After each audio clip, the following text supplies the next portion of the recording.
Shri P Anilkumar, അങ്ങേക്ക് 9 minute. Sir, ഞാൻ ഈ ബജറ്റ് നിർദ്ദേശങ്ങളെ എതിർക്കുകയാണ്.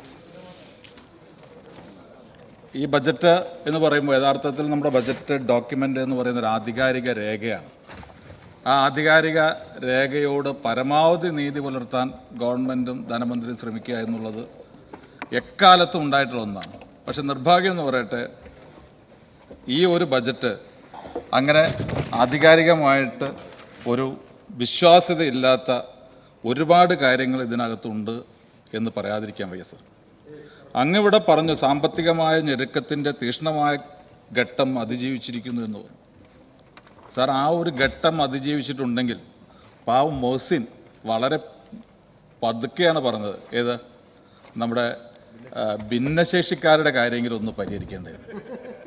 ഈ ഒരു ഘട്ടം കവിഞ്ഞു കഴിഞ്ഞാൽ ആദ്യം നമ്മൾ കൊടുക്കേണ്ടത് അതല്ലേ.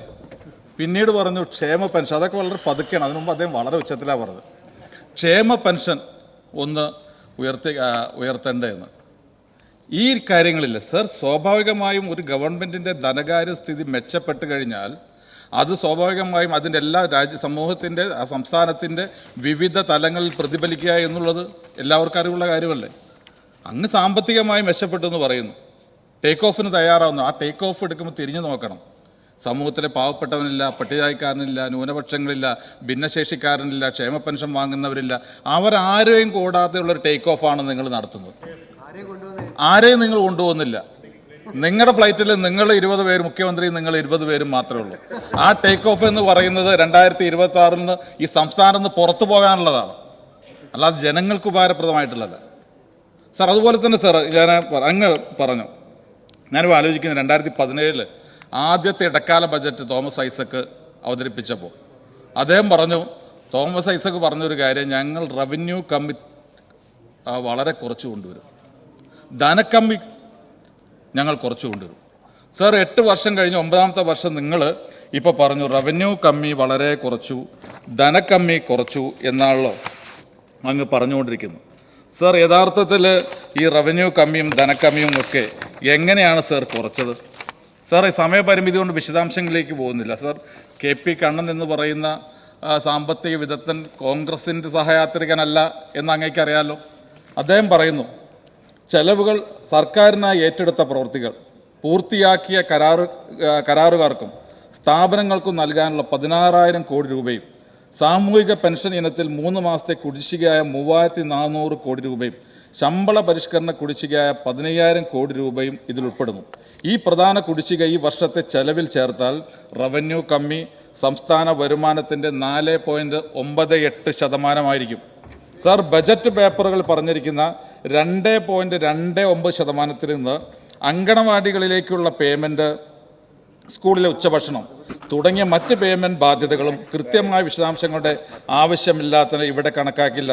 അവ കൂടി ഉൾപ്പെടുത്തിയാൽ റവന്യൂ കമ്മി സംസ്ഥാന വരുമാനത്തിൻ്റെ 5% കൂടുതൽ വരുമെന്നാണ് അദ്ദേഹം പറയുന്നത് സാർ. മാത്രമല്ല സാർ, അദ്ദേഹം പറയാതെ പോയൊരു കാര്യം കൂടിയുണ്ട്.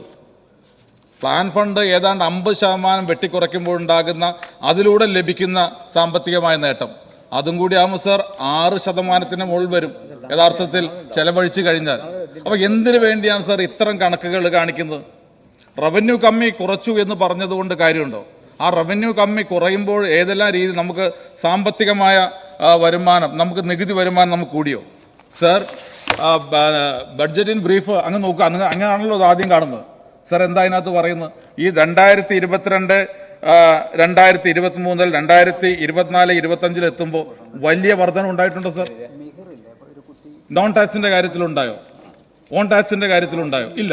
അപ്പൊ ടാക്സ് വരുമാനം കൂടുതലില്ല, എന്നിട്ടും നിങ്ങൾ റവന്യൂ കമ്മി കുറച്ചു, നിങ്ങൾ ധനക്കമ്മി കാവട്ട് കൊണ്ടുവന്നു. സർ, പണം ചെലവഴിക്കാതെ ബഡ്ജറ്റിൽ പറയുന്ന അന്നത്തെ ദിവസം അടുത്ത ദിവസത്തെ വാർത്തയിലേക്കുള്ള പത്രങ്ങൾക്കുള്ള ഒരു കാര്യം മാത്രമായി കഴിഞ്ഞാൽ സർ, അങ്ങേക്കല്ല ആർക്കും റവന്യൂ കമ്മിയും ധനക്കമ്മിയൊക്കെ കുറയ്ക്കാൻ കഴിയും സർ. അങ്ങ് ചെയ്തുകൊണ്ടിരിക്കുന്നതാണ്. ഇവിടെ നമുക്ക് ചെയ്യേണ്ട കാര്യങ്ങൾ ചെയ്തുകൊണ്ട്, നികുതി പിരിച്ചെടുത്ത് പാവപ്പെട്ടവന് കൊടുക്കേണ്ട കാര്യങ്ങൾ കൊടുത്തുകൊണ്ടാണ് നിങ്ങളിത് ചെയ്യുന്നതെങ്കിൽ ഓക്കെ, ആ പറയുന്നത് ഉൾക്കൊള്ളാൻ കഴിയും സർ. ഇത് വെറുതെ, ഞാൻ അതുകൊണ്ടാണ് പറഞ്ഞത്, ആധികാരികമായി നിങ്ങൾ പറഞ്ഞ കാര്യങ്ങളൊന്നും വിശ്വാസ്യതയില്ലാത്തതാണ്, തെറ്റായ കണക്കുകളാണ് നിങ്ങൾ ഇതിനകത്ത് കൊടുത്തിട്ടുള്ളത്. ഞാൻ സമയപരിമിതി കൊണ്ട് ഞാൻ അതിലേക്ക് പോകുന്നില്ല സാർ. ഇവിടെ പറഞ്ഞല്ലോ സാർ, കിഫ്ബി, ടോൾ പിരിവ് കാര്യങ്ങളൊക്കെ. സാർ, ഞങ്ങൾ ഈ സഭയിലിരുന്നിട്ട് എത്ര തവണ പറഞ്ഞാണെന്ന് അറിയാം തോമസ് ഐസക്കിനോട്, നിങ്ങൾ ഈ കാണിക്കുന്ന കിഫ്ബി ഉണ്ടാക്കുമ്പോൾ പല മെമ്പർമാരുണ്ടല്ലോ, ഞങ്ങൾ പറഞ്ഞു നിങ്ങളിത് ഉണ്ടാക്കി അബദ്ധത്തിലേക്കാണ് പോകുന്നത്. ഇൻകം ജനറേറ്റ് ചെയ്യണം, ഇൻകം ജനറേറ്റ് ചെയ്യുന്ന പദ്ധതികൾ കൊണ്ടുവരണം, അതല്ല എങ്കിൽ ബുദ്ധിമുട്ടുണ്ടാകുമെന്ന് പറഞ്ഞപ്പോൾ നിങ്ങൾ എന്താ പറഞ്ഞു? അന്ന് തോമസ് ഐസക്ക് പറഞ്ഞൊക്കെ ഇവിടെ രേഖകളുണ്ട്. ഞങ്ങളൊക്കെ പുച്ഛത്തോടു കൂടിയാണ് അദ്ദേഹം പോക്കറ്റിൽ, ജുബയുടെ പോക്കറ്റിൽ കൈയിട്ട് 2 വശത്തേക്കും തിരിഞ്ഞുകൊണ്ട് ഞങ്ങളൊക്കെ പറയുന്നതിൽ യാതൊരു കാര്യമില്ലാന്ന് പറഞ്ഞു. 9 കൊല്ലം കഴിഞ്ഞ് ഞങ്ങൾ അന്ന് പറഞ്ഞതല്ലേ സാർ ഇപ്പോൾ ഇന്ന് നിങ്ങൾ വീണ്ടും പറയുന്നത്? അന്ന് നിങ്ങൾ ഈ രീതിയിൽ പോയിരുന്നെങ്കിൽ ഈ ഗതികേടുണ്ടോ? ഇപ്പോൾ ടോൾ പിരിവിനെ കുറിച്ച് ഇവിടെ പറഞ്ഞില്ല, ഞാൻ അതിലേക്ക് പോകുന്നില്ല. ടോൾ പിരിവൊക്കെ അംഗീകരിക്കുക, CPM അംഗീകരിക്കുക എന്ന് പറഞ്ഞു കഴിഞ്ഞാൽ എവിടെ എത്തി സാർ? സിതാര യെച്ചൂരി വളരെ വ്യക്തമായി പാർലമെന്റിൽ പറഞ്ഞിട്ടുണ്ട്. അദ്ദേഹം പറഞ്ഞല്ലോ, ടോൾ ടാക്സ് എന്ന ആശയം തന്നെ തെറ്റാണ്, ജനങ്ങളുടെ മേൽ അടിച്ചേൽപ്പിക്കുന്ന ഇരട്ട നികുതിയാണ്. ഓരോ ലിറ്റർ പെട്രോളിനും ഡീസലിനും സർക്കാർ 2 രൂപ റോഡ് നികുതിയായി എടുക്കുകയും അതേ വാഹനങ്ങളിൽ നിന്ന് റോഡ് ഉപയോഗിക്കുന്നതിന് വീണ്ടും ചാർജ് ഈടാക്കുകയും ചെയ്യുന്നു എന്ന് പറഞ്ഞു കഴിഞ്ഞാൽ ഇത് അങ്ങേയറ്റത്ത് തെറ്റാണ് എന്ന് പറയുന്ന സിതാര യെച്ചൂരിയാണ് സാർ. പിന്നെ വെബ്സൈറ്റ് മാറ്റുന്ന കാര്യം ബഹുമാന്യ മുനിസായി ഇവിടെ പറഞ്ഞു. വെബ്സൈറ്റ് മാറ്റാൻ പെട്രോൾ അങ്ങോട്ട് വിളിച്ചു പറയണം. എല്ലാ വെബ്സൈറ്റും നിയന്ത്രിക്കുന്നത് എല്ലാ പോളിറ്റ് ബ്യൂറോയുടെയും ആധികാരികമായിട്ടുള്ളത് ഇവിടെ നമ്മൾ 1-ാം നമ്പർ കസേരയിലിരിക്കുന്ന ആളാണ്. ഡൽഹിയിലേക്കൊന്നും പറയണ്ട, അദ്ദേഹത്തോടൊന്ന് പറഞ്ഞാൽ മതി. പോളിറ്റ് ബ്യൂറോ എന്ന് പറയുന്നത് തന്നെ അദ്ദേഹമാണ്. അദ്ദേഹം എന്ത് തീരുമാനിക്കുന്നു അതാണ്. അപ്പോൾ സാർ, നിങ്ങളുടെയൊക്കെ ഒരു നയവ്യതിയാനം, ഒരു രാഷ്ട്രീയ പാർട്ടി എന്നുള്ളത് നിങ്ങളുടെ ഒരു നയവ്യതിയാനം. ടോളിൻ്റെ കാര്യത്തിൽ പോലും അത് ഞങ്ങൾക്ക് പ്രശ്നമില്ല എന്ന് സംസ്ഥാന സെക്രട്ടറി പറയുന്നു എന്ന് പറയുമ്പോൾ നിങ്ങളെ പാർട്ടി എങ്ങോട്ടാണ് പോകുന്നത്? സോ സർവകലാശാല പറഞ്ഞല്ലോ, ഞാൻ ആവർത്തിച്ച് പറയുന്നില്ല. ഏതായാലും ഒരു വലിയ സമരത്തിൽ പങ്കെടുത്ത് ജീവിക്കുന്ന രക്തസാക്ഷിയായ പുഷ്പൻ മരിച്ചതിന് ശേഷമാണ് നിങ്ങൾ ഈ സ്വകാര്യ സർവകലാശാല കൊണ്ടുവരാൻ തീരുമാനിച്ചത് എന്നുള്ളത് അല്പം ആശ്വാസം നൽകുന്ന കാര്യമാണ്. പക്ഷെ ഇതൊക്കെയാണോ CPM നിന്ന് ജനം പ്രതീക്ഷിക്കുന്നത്? ഇതാണോ ഇടതുപക്ഷ ബദൽ? ഇതാണോ ഇടതുപക്ഷ നയം എന്ന് പറയുന്നത്? സർ, നിങ്ങൾ ഏത് കാര്യങ്ങൾ എടുത്തു കഴിഞ്ഞാലും അങ്ങനെയാണ്. പിന്നെ ഞാൻ പൂർണ്ണമായിട്ട് എനിക്ക് ബഡ്ജറ്റിനെ എതിർക്കാൻ കഴിയില്ല. കാരണം അതിനകത്ത് സീപ്ലെയിന് 20 കോടി രൂപ നീക്കി വെച്ചിട്ടുണ്ട്. ഒരു പുതിയ പദ്ധതിയായിട്ട് സീപ്ലെയിൻ വരുന്നു എന്ന് പത്രങ്ങളിൽ കണ്ടു. മുഹമ്മദ് റിയാസിൻ്റെ മനോഹരമായ പടം, സീപ്ലെയിൻ വീണ്ടും വരുന്നു. സർ, 2013 ഞാൻ ടൂറിസം വകുപ്പ് മന്ത്രിയായിരിക്കുമ്പോൾ ഈ പദ്ധതി കൊണ്ടുവന്നു. ഒരുപാട് ബുദ്ധിമുട്ടുകളുണ്ടായിരുന്നു. ആ ബുദ്ധിമുട്ടുകൾക്കിടയിലാണ് ആ പദ്ധതി നടപ്പാക്കിയത്. സർ, 2013 ആ പദ്ധതി കൊണ്ടുവരുമ്പോൾ മീനിന് തലവേദന, ഞാൻ അങ്ങനെ പറയുന്നില്ല, ഒരുപാട് പ്രശ്നങ്ങൾ പറഞ്ഞു. ഞങ്ങളൊരു കമ്മിറ്റിയെ വെച്ചു. ഏതെങ്കിലും രീതിയിൽ പ്രയാസമുണ്ടോ? ആ കമ്മിറ്റി റിപ്പോർട്ട് തന്നു. ഒരു രീതിയിൽ ഒരു ബോട്ട് പോകുമ്പോൾ ജലാശയത്തിൽ വീഴുന്ന ആ ബോട്ടിനകത്ത് ചിലപ്പോൾ ഓയിൽ ലീക്ക് ഉണ്ടാവും. പക്ഷേ ഈ വിമാനത്തിൽ ഒരിക്കലും അത് ഉണ്ടാകുന്ന സാഹചര്യമില്ല. അതുകൊണ്ട് ആ രീതിയിൽ പോലും ഒരു പ്രയാസം ഉണ്ടാവില്ല എന്നുള്ള റിപ്പോർട്ട് തന്നു. ഞങ്ങൾ അതിൻ്റെ അടിസ്ഥാനത്തിൽ ഉദ്ഘാടനം നിർവഹിച്ചു. ശ്രീ ഉമ്മൻചാണ്ടി 2013 കൊല്ലം അഷ്ടമുടിക്കായലിൽ വെച്ച് അതിൻ്റെ ഉദ്ഘാടനം നിർവഹിച്ചു. ഞാനും അന്ന് കേന്ദ്രമന്ത്രിയായിരുന്ന ശ്രീ KC വേണുഗോപാലും ആദ്യ യാത്രയിൽ പങ്കെടുത്തു. സാർ, ഞങ്ങൾ അഷ്ടമുടിക്കായലിൽ നിന്ന് പൊങ്ങി പുന്നമടക്കായലിൽ ചെന്ന് ഇറങ്ങുക എന്നുള്ളതായിരുന്നു സാർ ഞങ്ങളുടെ തീരുമാനം.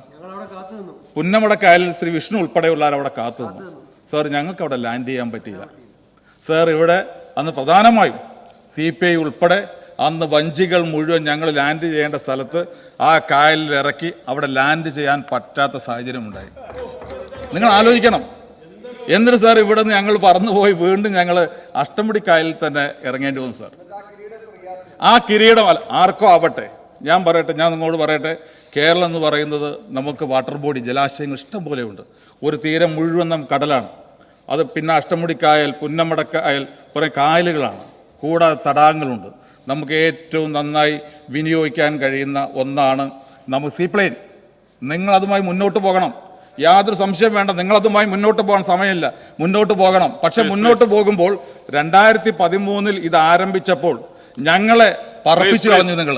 ആ പറപ്പിച്ച് 2 മിനിറ്റ് വേണം സാർ. പറപ്പിച്ച് കളഞ്ഞ നിങ്ങൾ ഒരു കാര്യം പറയണം, 10-11 വർഷം നഷ്ടപ്പെടുത്തിയതിന് ജനങ്ങളോട് ക്ഷമ പറഞ്ഞുകൊണ്ടാവണം നിങ്ങൾ സീപ്ലെയിൻ തുടങ്ങേണ്ടത് എന്ന് മാത്രമാണ് ഞാൻ സൂചിപ്പിക്കാനുള്ളത്. ഒറ്റ കാര്യം കൂടി പറഞ്ഞ് അവസാനിപ്പിക്കുകയാണ് സാർ. സാർ, ഞാൻ പറയുന്നത് സാർ അങ്ങൂടെ പറഞ്ഞു, ഇവിടെ പല അംഗങ്ങളും വളരെ വികാരഭരിതമായി സംസാരിച്ചു. ബഹുമാനായ മുനീർ സാഹിബ് ഉൾപ്പെടെ പറഞ്ഞു. അത് അങ്ങനെ പറയണമെങ്കിൽ ആ രീതിയിൽ പ്രയാസമുള്ളതുകൊണ്ട് ഞങ്ങൾക്കൊക്കെ വികാരമുണ്ട്. ഞങ്ങളൊക്കെ ഭരണപക്ഷത്തും പ്രതിപക്ഷത്തിരുന്നവരാണ്. ഞാൻ പറയട്ടെ, ഞങ്ങൾ ഭരണപക്ഷത്തിരുന്നപ്പോഴാണ് ഞങ്ങൾ തീരുമാനമെടുത്തു. കേരളത്തിലെ മുഴുവൻ സ്ഥലങ്ങളിലും എയ്ഡഡ് കോളേജോ ഗവൺമെൻറ് കോളേജോ ഇല്ലാത്തടത്ത് കോളേജ് കൊടുക്കാൻ തീരുമാനിച്ചു. ഞങ്ങളെ ഗവൺമെൻറ് ഒരിക്കലും ഇതുകൊണ്ട് പറഞ്ഞ് അവസാനിക്കുക സാർ, ഒരു കാരണവശാലും CPM ആണോ അതല്ലെങ്കിൽ കോൺഗ്രസ് ആണോ മുസ്ലിം ലീഗാണോ നോക്കിയല്ല, എവിടെ ഇല്ലാത്തത്. എൻ്റെ അഭിപ്രായത്തിൽ KT ജലീലിന് തവനൂർ അന്ന് കോളേജില്ല, അവിടെ കോളേജ് കൊടുത്തത് UDFന്റെ ഗവൺമെന്റാണ്. KT ജലീൽ പ്രതിപക്ഷമാണെന്ന് പറഞ്ഞ് ഞങ്ങൾ കൊടുക്കാതിരുന്നിട്ടില്ല സാർ. അതിനുശേഷം തലശ്ശേരി, അന്ന് കൊടിയേരി സഖാവാണെന്ന് തലശ്ശേരിയുടെ MLA, അവിടെ ഞങ്ങൾ ഇപ്പോൾ അങ്ങയുടെ നിയോജകമണ്ഡലത്തിൽ കോളേജ് കൊടുത്തു സാർ. ആയുർവേദ ഡിസ്പെൻസറികളില്ലാത്ത പഞ്ചായത്തുകൾ നോക്കി ഞങ്ങൾ ആയുർവേദ ഡിസ്പെൻസറി നോക്കി.